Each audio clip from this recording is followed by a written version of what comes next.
Hello Key Stage 3, it's Mr. Cousins here. I'm going to be taking you through this week's mastery writing lesson, which is lesson 15. For this lesson, you will need to complete all of the tasks that are set. You will be told when to pause and complete the exercises throughout the video.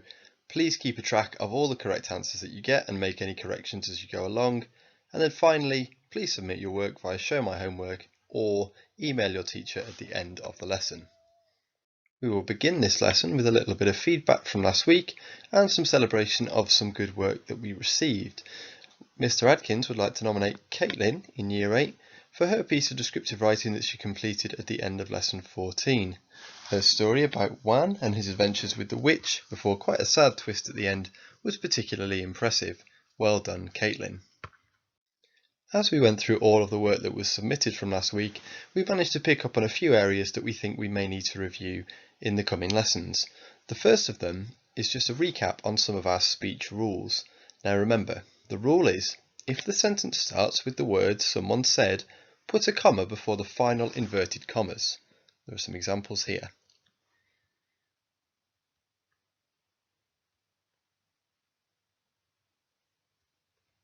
And it's important that the word after the inverted commas only has a capital letter if it is a name, otherwise it remains lowercase.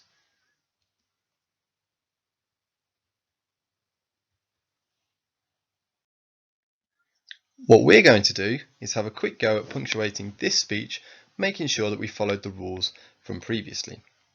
You will punctuate the sentences correctly, but we'll do the first one together. So number 1, I want to return this package, Karim said. You should have your inverted comma before the word I, then a comma after the word package, an inverted comma after the comma after package. The capital K remains the same as it is a name, and then a full stop to finish the sentence. Could you please pause the video now to complete the rest of the exercises? Thank you for pausing. The correct answers are on the screen now.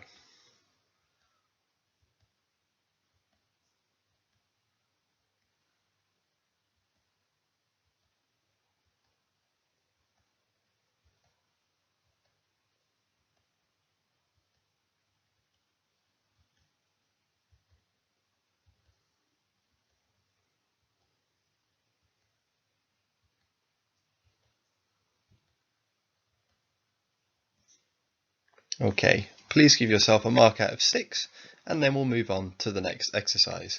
Please remember when you're punctuating speech in the future to follow these rules. Okay, lesson 15 is outlined below. So, our beginning exercise will be to go over comma splices and fragments.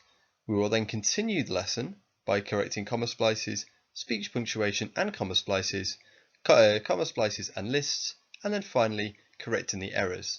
Your final task will be to write and then proofread a descriptive piece of writing. That's roughly how long these exercises should take, but don't worry if they take you a little bit longer. As a beginning, I think it's important to remind ourselves from a couple of lessons ago about what a comma splice is. A comma splice is a common mistake. It occurs when two independent clauses have been joined by a comma.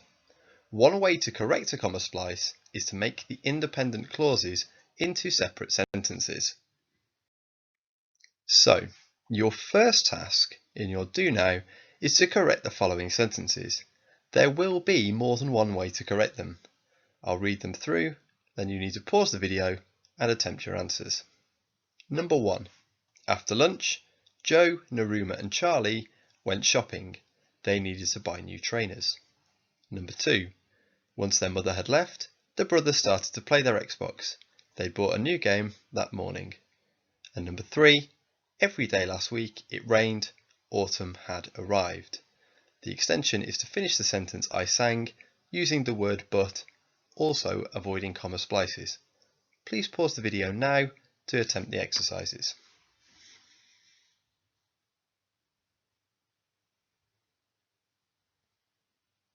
Thank you for pausing. We will now go through the correct answers. Please make any corrections and give yourself a mark at the end of the exercise. So you should have, for number 1, after lunch, Joe, Naruma and Charlie went shopping. They needed to buy new trainers. Notice how we've removed the comma and the lowercase t and replaced it with a full stop and a capital T. Or, number 1, after lunch, Joe, Naruma and Charlie went shopping. Remove the comma, replace it with the word because they needed to buy new trainers. Number 2, once their mother had left, the brothers started to play their Xbox. Remove the comma splice, add a full stop, capital T. They had bought a new game that morning. Alternatively, once their mother had left, the brothers started to play their Xbox. Remove the comma splice, as they'd bought a new game that morning. And finally, number 3, every day last week it rained. Remove the comma splice, full stop, capital A, autumn had arrived. Please give yourself a mark out of 3. Well done if you completed any of the extensions as well. Now we will get into the main exercises for the lesson. You will need to fix the comma splices below. I will read all 5 sentences, then you will need to pause the video, make your corrections before checking your answers. Number 1. Jim yelled, "I want an ice cream too." He was not allowed one. Squealer said, "You're not hungry.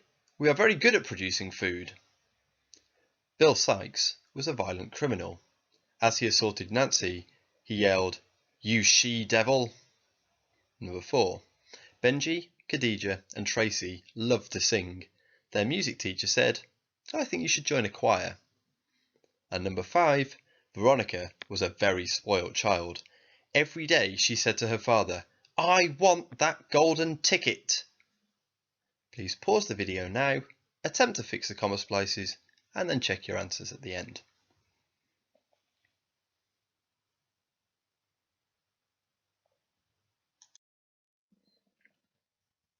Thank you for completing the exercises.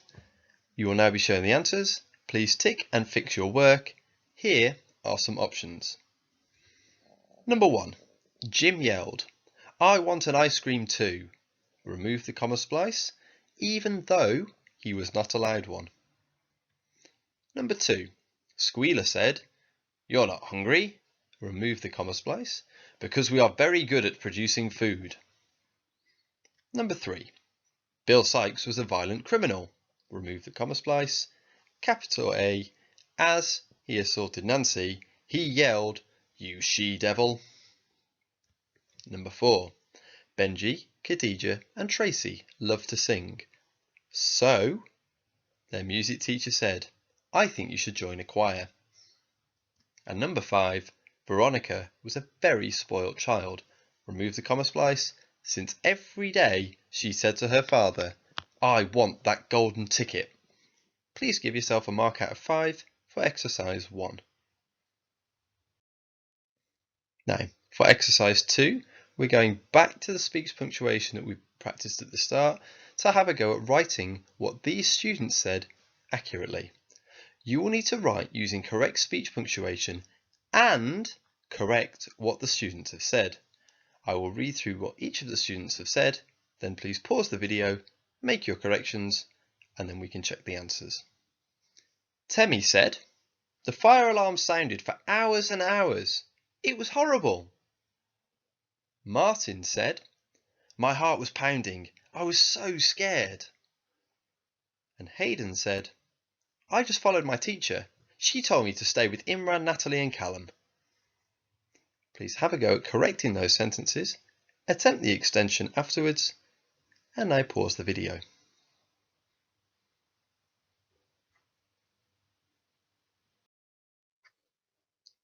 The answers for exercise 2 are as follows. Please tick and fix your work and make any corrections that you need to.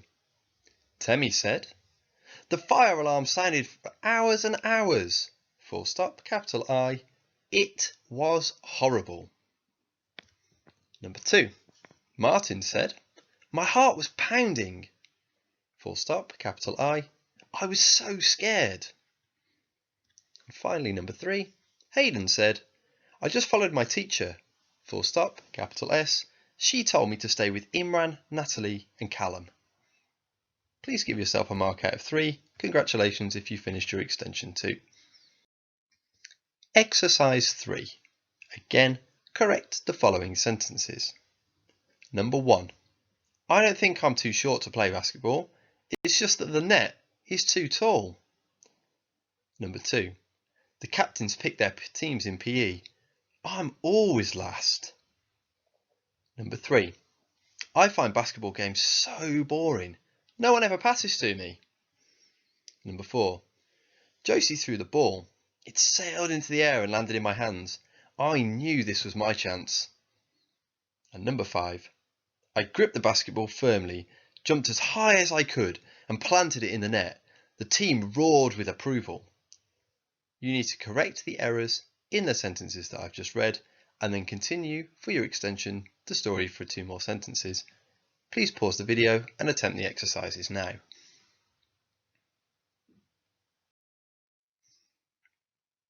Okay, time for the answers for exercise 3. Please tick and fix your work. Here are some potential options.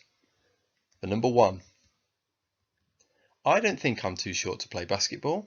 Full stop, capital I. It's just that the net is too tall. Number 2, when the captains pick their teams in PE, I'm always last.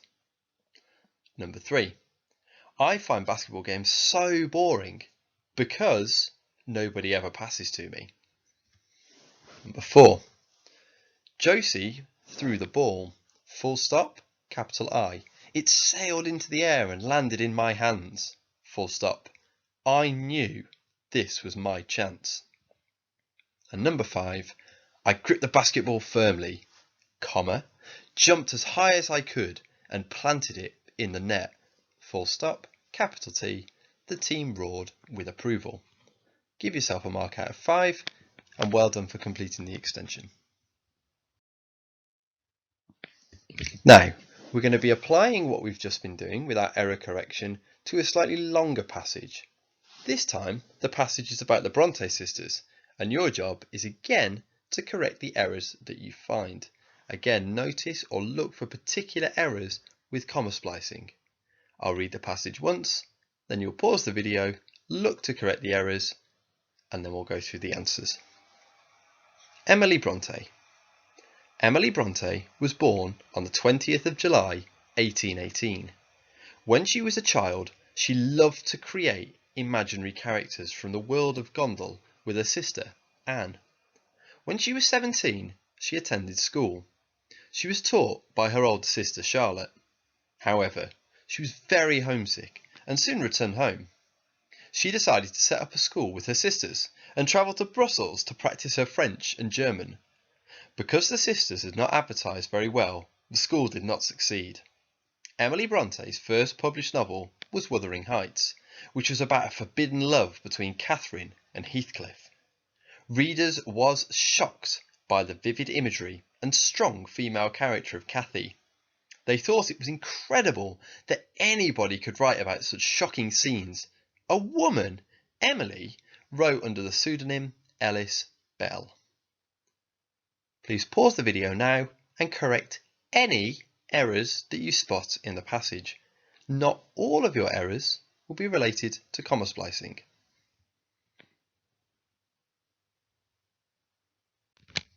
Time to go through the answers. Emily Bronte. Emily Bronte was born on the 20th of July, 1818. When she was a child, comma, she loved to create imaginary characters from the world of Gondal with her sister, Anne. When she was 17, she attended school. Remove the comma splice, full stop, capital S. She was taught by her older sister, Charlotte. However, she was very homesick and soon returned home. She decided to set up a school with her sisters and travelled to, capital B, Brussels, to practice her capital F, French, and capital G, German. Because the sisters had not advertised very well, comma, the school did not succeed. Emily Bronte's first published novel was Wuthering Heights, which was also about a forbidden love between capital C, Catherine, and capital H, Heathcliff. Readers were shocked by the vivid imagery and strong female character of capital C, Kathy. They thought it was incredible that anybody could write about such shocking scenes. Remove the full stop and the capital, add a comma, lowercase e, especially a woman. Emily wrote under the pseudonym Ellis, capital B, Bell. Please give yourself a score out of 12 to finish the exercise.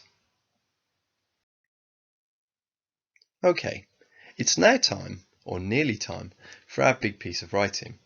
Now, over the last few lessons, hopefully you've learned a lot about fantasy quests. What we're going to do now is quickly remind ourselves about what makes a good fantasy quest. We're thinking about a clear 4-part structure with an opening, problem, solution, and a happy ending. The hero is given a clear goal. For example, rescue someone or find treasure. The hero is often young or inexperienced, so he's given a magical object to help them. The hero either defeats or slips away from some sort of terrifying monster. Chekhov's gun, remember, is to make sure that all information given in the opening is used later in the story.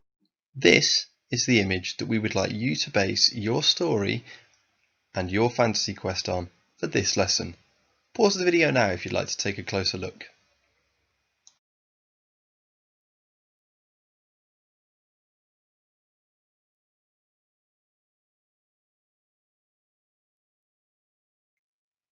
Okay, so as we said, your story will be based on that image of the man on the carpet.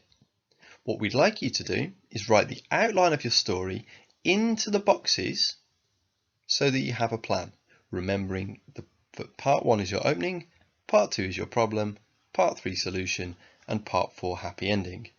What we've done for you is put together a sample plan that might be able to help. So, for our part 1, our opening, the hero is sent on a journey to find a great treasure. They are given a magical object to help them. For part 2, our problem, the hero encounters a monster along the way. Part 3, the solution, they use the magical object to overcome the problem and reach the treasure. And part 4, the happy ending, the hero returns home and is rewarded. You will need to consider which part of your story this picture shows. It doesn't have to be the opening.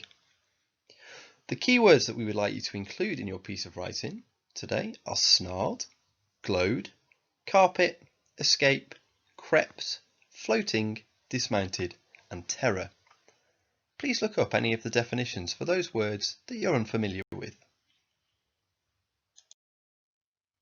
Now, alongside the planning and the story, what we'd like you to do is make sure that you've tried to hit your mastery and crafting checks for this lesson. So, the first mastery check is to make sure that you've included 2 subordinate clauses with lists in them. Mastery check 2 is to include speech and make sure it's punctuated correctly. And mastery check 3 is to make sure all of your verbs are in the right form for their subjects. Your crafting check will be make sure you've written a fantasy quest with a clear goal, terrifying monster, and magical objects. Let's look at how a problem solved story works. So your final recap, part 1 of your problem solved story is that the hero is sent on a journey to find a great treasure. They are given a magical object to help them. Part 2 for your problem is the hero encounters a monster along the way. Part 3 solution, they use the magical object to overcome the problem and reach the treasure. And part 4, the happy ending, problem solved, the hero returns home and is rewarded. Can you please pause the video now or on the next slide to complete your piece of writing? We advise spending 20 minutes and your target should be roughly 200 words.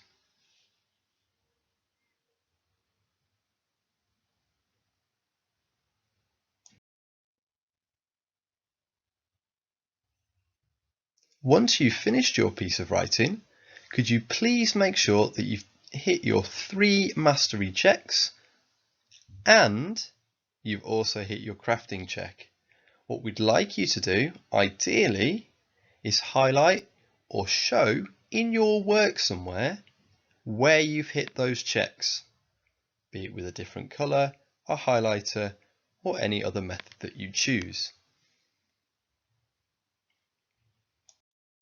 Once you've finished your piece of writing, what we'd like you to do is upload your finished work as a submission on Show My Homework or email the following teachers. So for Year 7, could you please email your work to Mr. Roden? Year 8, could you please email your work to Mr. Adkins? And Year 9, could you please email your work to Miss Wedge? Ideally, we'd love this work in to have a read and have a look at on Friday the 26th of June. If you have any questions, feel free to get in contact with any member of staff, and best of luck with your writing. We're really looking forward to seeing what you can produce.